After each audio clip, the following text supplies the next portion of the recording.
Good afternoon, folks. I'm Flip Pideaux. It is July 23rd, 2021, and this is Polymarket Insiders. We are just over a week away from what is shaping up to be a pretty interesting Democratic primary for a special election in Ohio.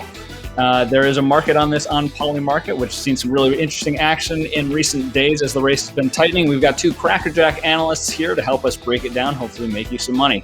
Glad you're here. Let's get to it.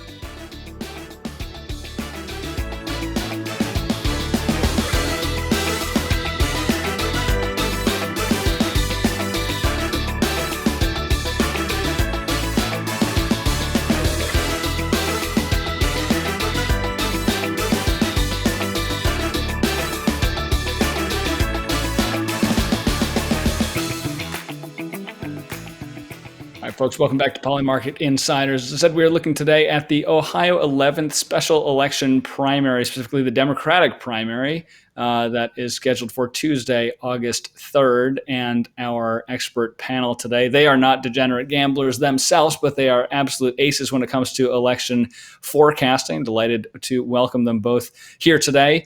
We have got J. Miles Coleman. First time he's joining us on Polymarket Insiders, but he has joined us on Old Bull Channel in the past, and we're so glad to have him back straight from Sabato's Crystal Ball, University of Virginia Center for Politics. Miles, welcome. Thanks for being with us. Oh, thanks for having me. And to your right there, holding very, very still, is Ray Nava. He is from Election Center. His Twitter is, I think you can see it on screen there. It's at Election Center _. So you may know Ray better from his Twitter account. So you're not going to see Ray's. Well, you will see his smiling face, but you won't see it synced to his brilliance that you're going to be hearing. But Ray, nonetheless, thank you for being with us and welcome. Thank you. It's a pleasure. Fortunately, I've never really used a webcam, and as such, I don't have one. And just wanted to say the underscore on my name is because someone apparently already took Election Center. So that was annoying, and that's why that ugly underscore is down there. So that's not a problem. I think folks are used to them by now. You could also have gone for, I guess, Real Election Center, which I guess is among the in vogue political differentiators when your name's already taken. Real Election Center would have been too long because I tried to do the, and it was one letter too much. So that's why. Oh, interesting. Okay. Well, I think you found the optimal solution, and people can afford the extra keystroke to find your stuff there. I would suggest everyone follow along with Election Center. And of course, Miles's Twitter is below his name as well. And you can also find the rest of his analysis that we'll be talking about today as well at the Center for Politics site. And Miles, why don't we start with you? Can you give us just a little bit of a breakdown for folks who have not been following this race and maybe are not trading in the market yet? What is kind of the general landscape here, and how has it shifted? Because by my lights, it has shifted a bit in the recent days. But how are you looking at this race? Right. So this really started off. It kind of has its roots back in March, when this district's previous occupant, then Congresswoman Marcia Fudge, resigned to take a post in the Biden administration, leading the Department of Housing and Urban Development.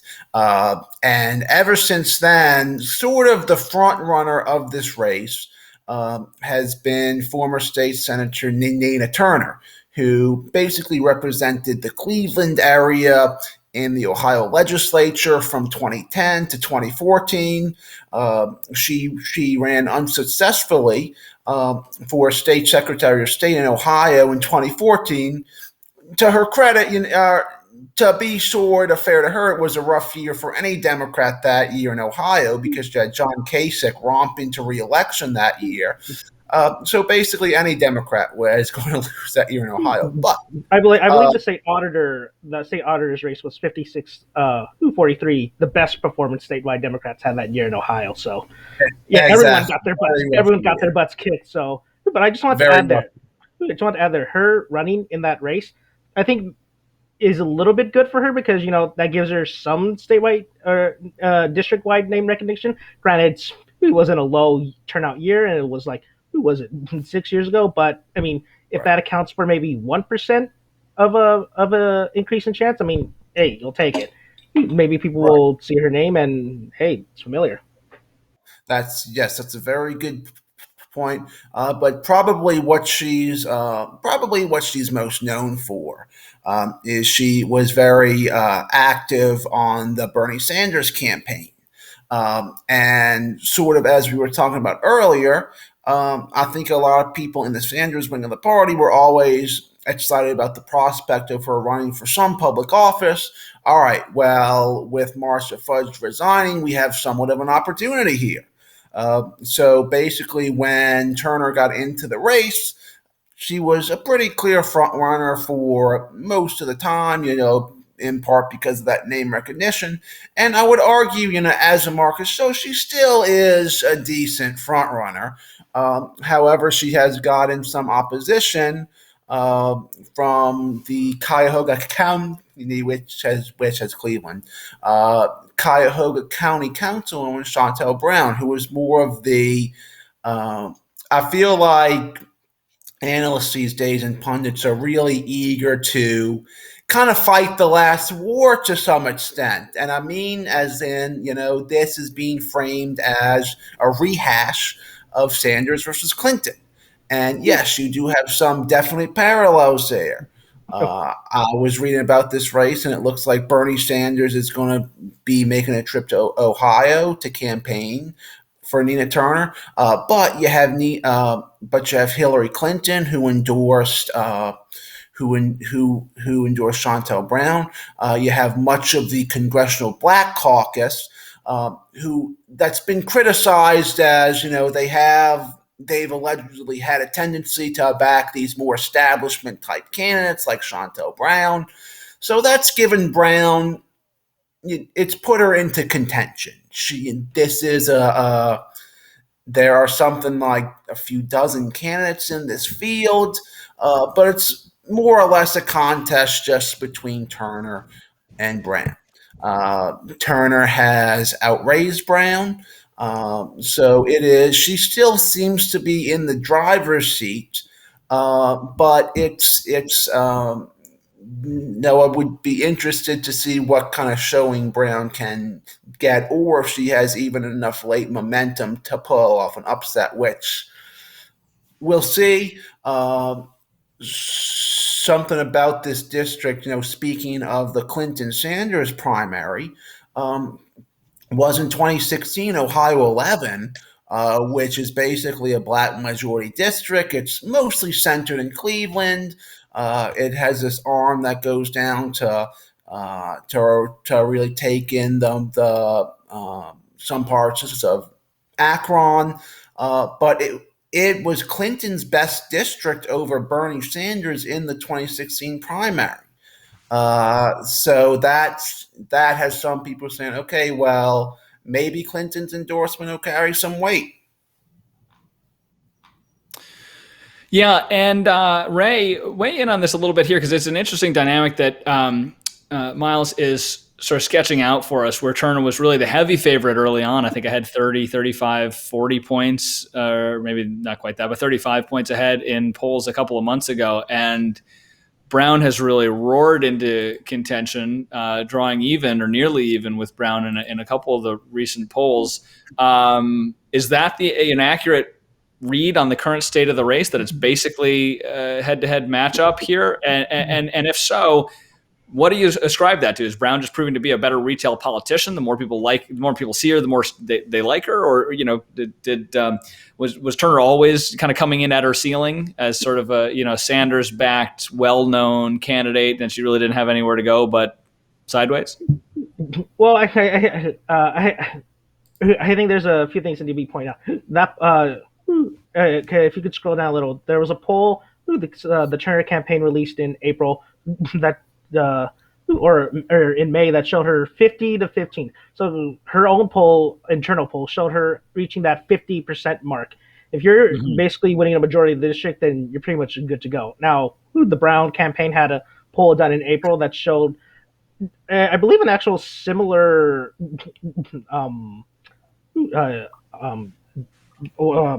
difference. Turner's poll had Brown at 15, Brown's poll had her at 10. And then kind of like I believe that's about 30-point difference. So those two polls back up the fact that Turner at that point in the race was the big front runner. She had a big lead. Now the Brown campaign releases a poll in the beginning of July that shows the race somewhat tightening, though in her own poll, Turner actually increased her support by percent compared to the last internal poll, and Brown's at 36%. What I think people, and I think even the markets are kind of relying on is the poll commissioned by I believe the Washington Free Beacon, that Tarkin Point poll where it shows Brown at 33% and Turner at 33%. Now that poll had a lot of questions that painted Turner in a negative light, and from what I can tell, it was very heavily slanted against Turner. But what I find interesting is that even with that, Brown's support, because from last I checked, there weren't really seemingly pro Brown worded questions in that. So this was more of a, what we're going to see is when people hear these things about Turner, her support's going to drop. But even that shows that they're not necessarily going towards Brown. If anything, they're going back to undecided. So even in that poll, while I don't think it should have a lot of weight, what we do see is that it backs up part of Brown's poll where she's still in those 30s. So if we look at this as sort of like a cause and effect, a cause towards Turner is it caused her support to drop down because of those slanted questions, and that was the effect. But there wasn't really much an effect towards Brown in that poll. So I think when we have to take that into account, the market unpredicted may or may not be really all that in. They probably see poll to show this race might be a dead heat. I mean, and another thing is that poll was apparently commissioned right after Brown's poll, which showed her up by 7. So that has to be a very something. That momentum must have really had kicked in if Turner's support really dropped that fast within a few days after that previous poll that showed her in the at 43. So I think the race has tightened, but I don't think it's nearly as tightened as that Free Beacon poll says. I think Turner is still in the mid 40s and Brown is still in the mid to high 30s. So what Brown, I think we need to look for is can she break out from those 30s? Because that's basically what we need to see. And again, we haven't got any new poll. I'm holding out hope. Data for Progress gives us a poll maybe within the weekend before. But with what we have to go on here, I think the polling shows that Turner is still the decent favorite by at least 5 points. At least that's how I look at it. We have about, since those polls came out, there was 2 weeks left. Can we see her make up those points within 2 weeks? We saw that happen with Biden, but actually I think I can talk about that comparison a little bit later. But that's basically what the polling is showing right now and how we should look at it. Miles, does that sound about right to you? It's obviously hard to draw too much of a conclusion from these scant polls, especially if some of them are internal polls from the campaign. But do you generally agree with Ray's analysis here that maybe just the average here isn't quite telling the story of a huge gap down to dead heat? Oh yeah, it's I think those numbers would probably be about right. I think that the Brown campaign has made it definitely has momentum, but I've not seen evidence that they're actually ahead or over that hump per se. And then just in terms of the messaging, I would say they have really tried to. Lots of Turner's critics will try to say that she's unpragmatic. She's a diehard Bernie person. She's not going to work well with other people when she gets there. Well, I mean, have Nina Turner who gets the endorsement from the Cleveland Plain Dealer, basically saying, okay, she has shown some pragmatism in her time in the legislature. If it's that same type of person who we sent to Congress, then she's she may be a good member of Congress, and it's something that we have to consider also when it comes to Ohio. is they have semi-open primaries. So, it's a heavily Democratic district, but non-Democrats can pull ballots in this race. So that's, I think, maybe something of an X factor. Some you may assume, okay, well, that's probably going to be good for Brown, but something that Turner has talked a decent amount about is when she was in the legislature, she did work with, at the time, Governor Kasich, of all people. This is before he was, hated by most Republicans, when he was more of a mainstream type of Republican. They would work together on criminal justice issues. So Turner has some bipartisan credibility. So is that something that non-Democrats are going to find appealing? I think it also should be mentioned that that that they do have open primaries, but we also got to remember there's not that many Republicans in the district to begin with, and with not really an incentive to turn out, there are a few pockets in the district, and I could talk about this on what to look for on election night when we get to that point. But I agree. I think Brown. I think Brown can gain a little because of the open primary natures, but I think Turner.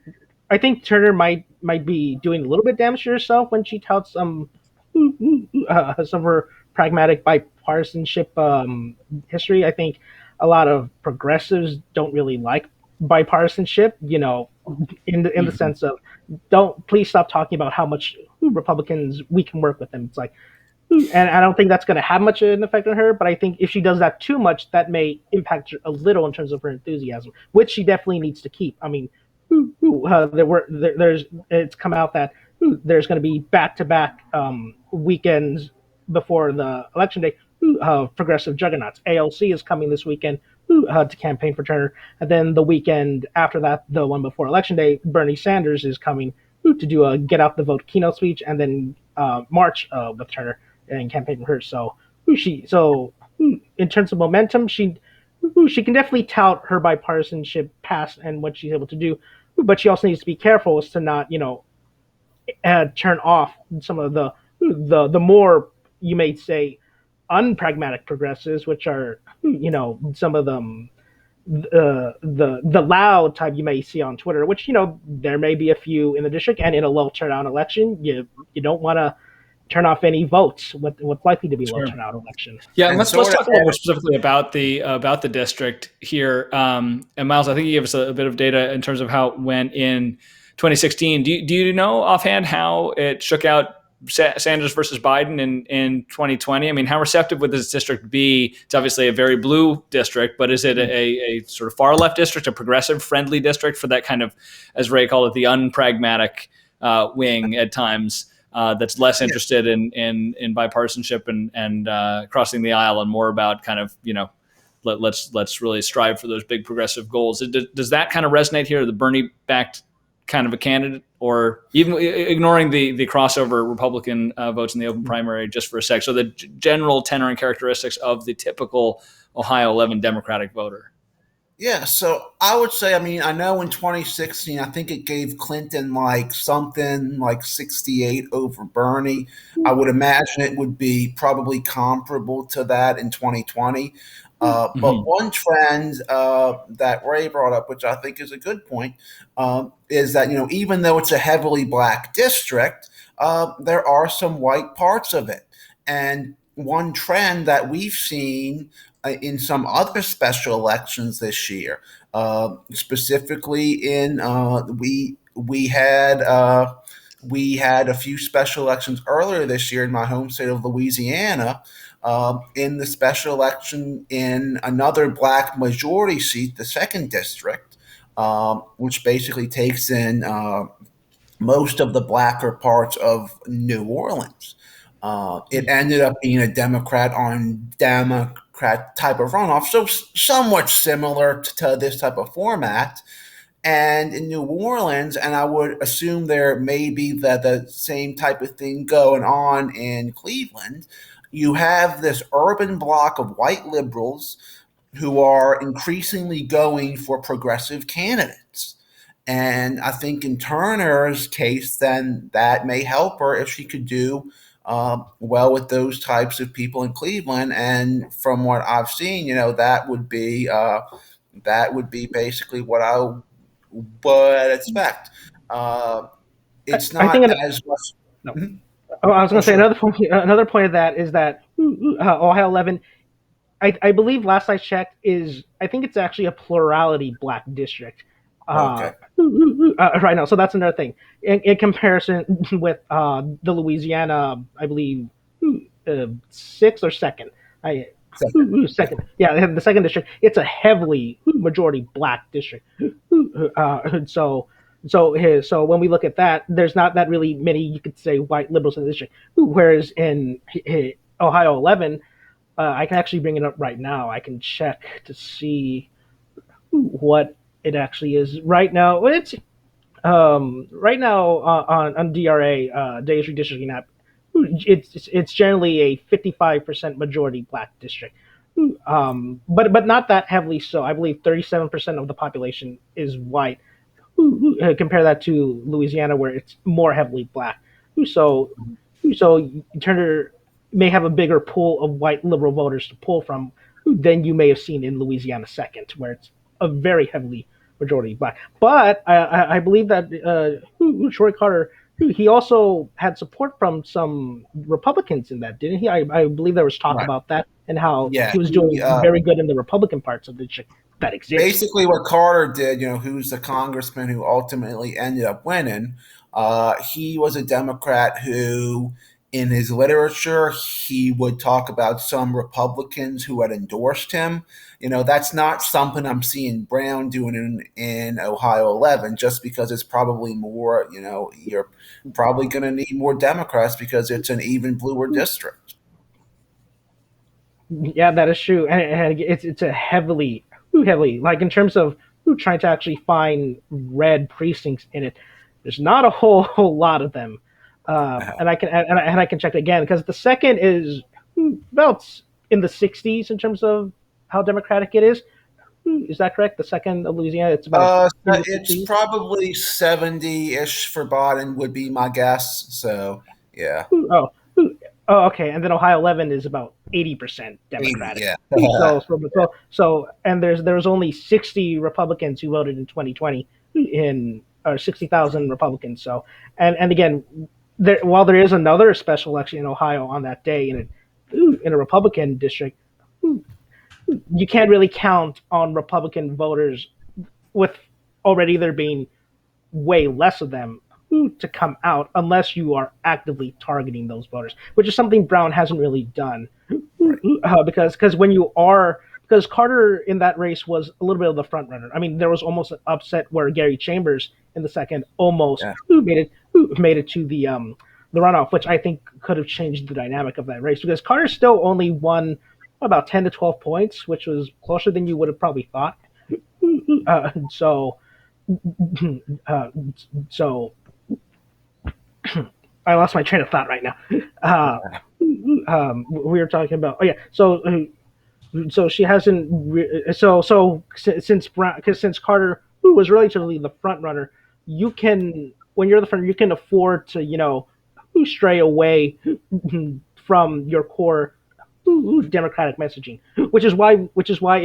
we've seen Turner kind of trying to tout her bipartisanness because she's the front runner. When you're the front runner, you're kind of in a position to do that. You may bleed a little bit of support, but again, if you're the front runner, you can afford to do that. Whereas when you're not the front runner, when you're behind, like Brown is, you don't really want to do that. Try and tout bipartisanship because again, her Brown's whole messaging is, "I'm a Democrat. I support Joe Biden," even though Joe Biden tries to chase after this bipartisanship. She doesn't really mention that. She says, "I'm a true Democrat. I'm for the Democratic Party." Then to have her start to be like, "I work with Republicans. Look at how swell they are." That one would severely contradict her entire messaging against Turner. And then, of course, you have the added effect of we don't care about Republicans because this is the Democratic primary. If you want to try and do that in the general, if this was an actual competitive district, then whatever. But this is a Democratic primary. So if Brown is trying to rely on that, I don't really think it's going to have much give. And let's say, let's fast forward here to the night of August 3rd and say we do get a surprise Brown victory, even, one that's not super razor thin close, but it's a little bit more of a compelling victory. Does that tell us anything? Can we read any tea leaves in that in terms of what it means, for Democrat primaries generally as we look ahead towards the midterms next year, the influence of the progressive wing, of the squad member type sort of new faces in the Democratic Party, or is it this is always the temptation. There's not really anything else to do in an off cycle. You got to find tea leaves, where we can find them, even if they aren't as meaningful as we might like. But is there a lesson there if we get a surprise? And whether or not there is it a lesson that the party will learn and have any impact on the main midterm cycle going into next year? Well, if Brown pulls off the upset, I can see a lot of pundits trying to dovetail this type of result with what we saw in New York a few weeks ago with Eric Adams, who was more of the quote-unquote establishment, less progressive. He was a black Democrat who ended up winning that mayoral Democratic primary, and you had all these takes on, okay, well, your average Democratic voter isn't going for these far left or progressive, at least, type of candidates. So I can see a lot of pundits trying to lump those two races together. But I'd be interested to see, even in a loss, what areas still stick with Turner. Would it be those urban progressive types of areas? Maybe less than there would be. Okay, well, you have more progressive types of Democrats who are doing well with urban liberals, but in primaries that's not always enough to get to 50%, or it's not. It's not adequate. So that's that type of comparison to the New York mayoral would be something I would look for. Yeah, I think the lessons to take away from this they're going to be different because in past cases where we've seen like Cori Bush, Jamal Brown, or Jamal Bowman, AOC, basically the members of the squad, they were never viewed as the front runners, and they were always down the polls. So the narrative is a little bit different. In this case, we've never really seen a progressive front runner. In fact, I think a good comparison we can make to this is the Kansas 03 Democratic primary in 2018, where you had the candidate, the progressives endorsed by Justice Democrats, Brent Welder, one of the first candidates to jump in the race. He was ran on a progressive message. There was even a poll done that showed him beating Yoder.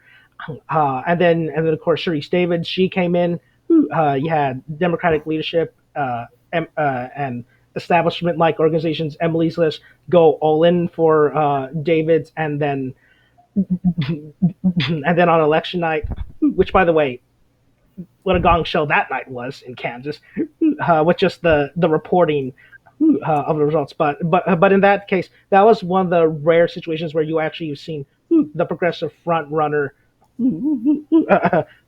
fall back and then lose. And so, because from what we've seen, the lessons, they depend on the narrative of what the race was.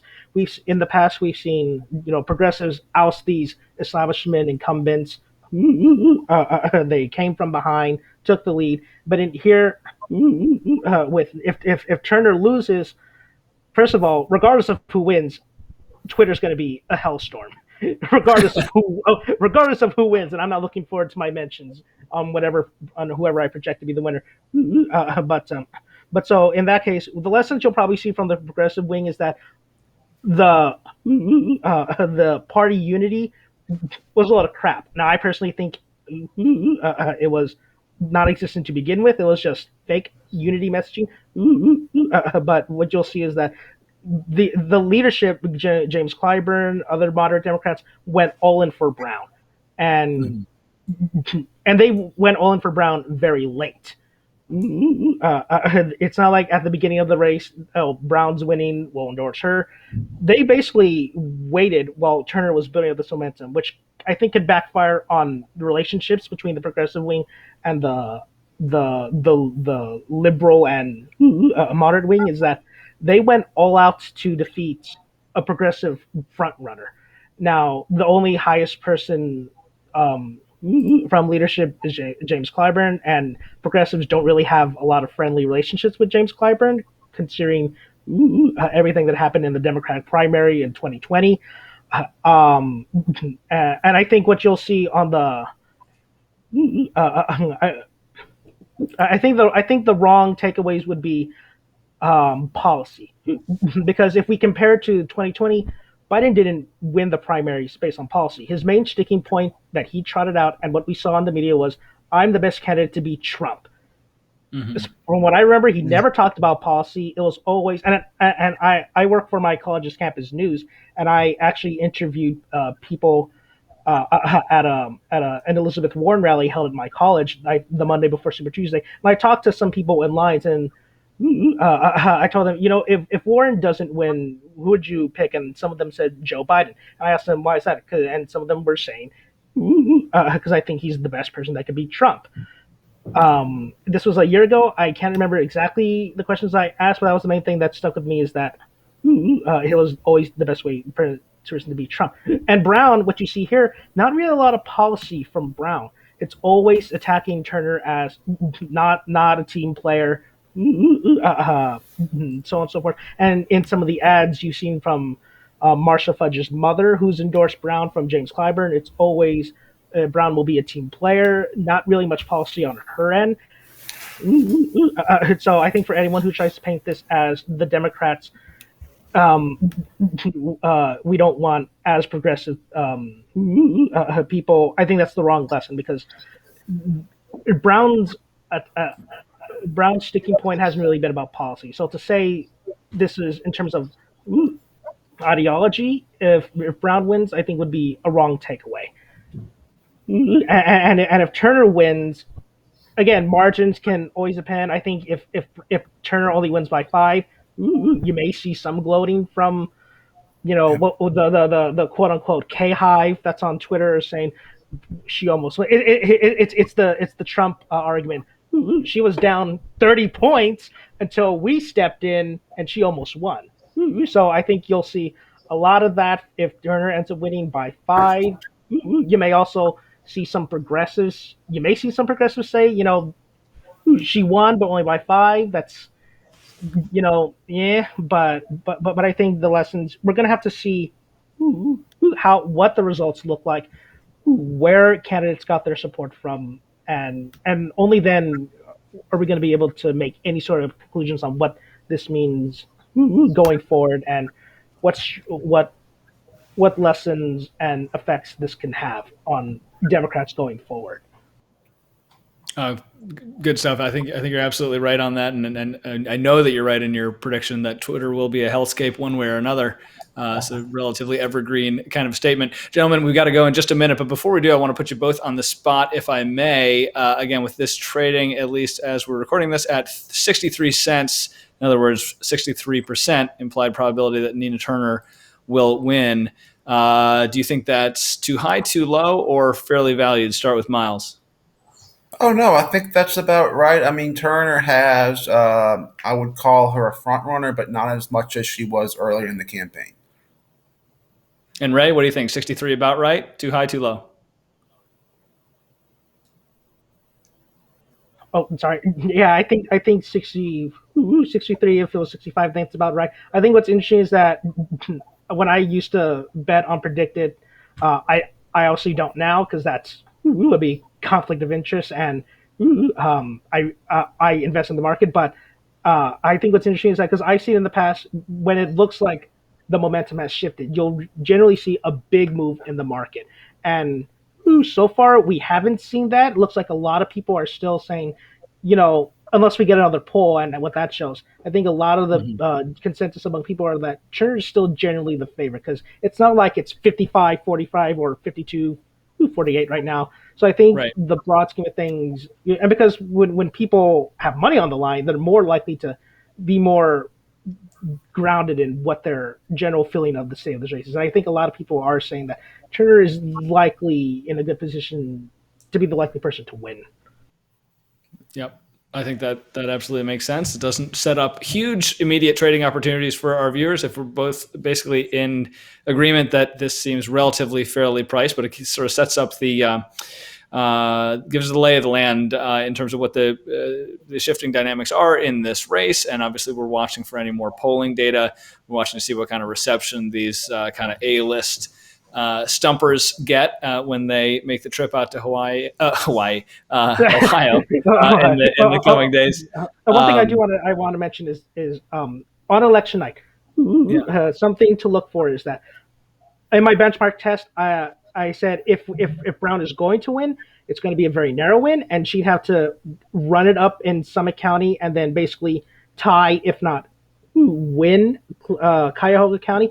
I think what to look out for if this is not a 0.1% difference race, I think the more likely effect is that both counties are going to go for whichever candidate is winning district-wide. So if on election night we see Summit County coming before Cuyahoga, because the Cuyahoga County comes in before Summit, that'll basically tell us everything. But if we get Summit County before Cuyahoga, who is leading, how much by, and that is going to tell us a lot before Cuyahoga County comes in.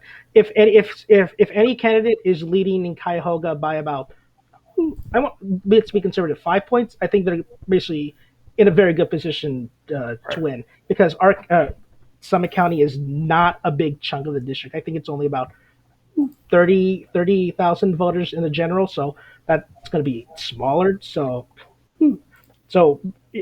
basically, I'm going to be going in blind in terms of what to look for, because there's two parts of Cuyahoga County. One is Brown's portion of her county district, and then there's the section that Turner represented, which is East Cleveland. And then there's a chunk in Cleveland Center that could end up being up for grabs on both sides. And with no real way to track that, we're going to have to basically wait a while on what Cuyahoga County shows us. So that's basically what I say to look out for on election night. There you have it, gentlemen. I want to thank you so much for your time and analysis here. Everyone, please do follow along with Miles's analysis at centerforpolitics.org, and follow him on Twitter at jmilescoleman. And again, follow Ray's Election Center, which is at electioncenter_.